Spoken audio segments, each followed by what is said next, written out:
are back. It's the Joe Holka Show presented by Underdog Fantasy. Today I'm giving you my bust-proof running backs for 2021 fantasy football. But before we get there, I have one simple question. How many drafts have you completed on Underdog Fantasy so far this summer? I'm about 15 or so deep into Best Ball Mania 2. Sign up today with promo code Holka. You get a free $25 to mess around with. We're going to be ramping these up pretty quickly over the next month, so we'd love for you to join our community, and it supports the channel. As always, trying to get you in and get you out as quickly as possible, so let's not waste any more time.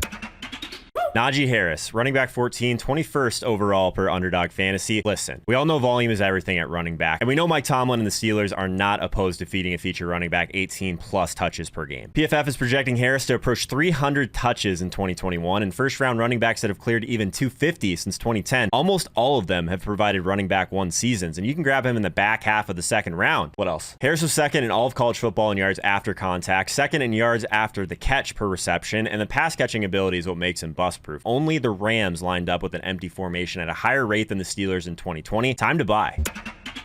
Mike Davis. People legit hate this guy. Running back 21, 56 overall per Underdog Fantasy. And how quickly forget, when CMC went down last year, only Nick Chubb forced more missed tackles per carry than Davis. He produced the same amount of yards after contact per rush attempt as Kamara and Jonathan Taylor. And no running back was better at forcing tackles in the receiving game. Are people still worried that the Falcons may just sign someone in free agency? Until then, he's legit bust-proof at his current ADP.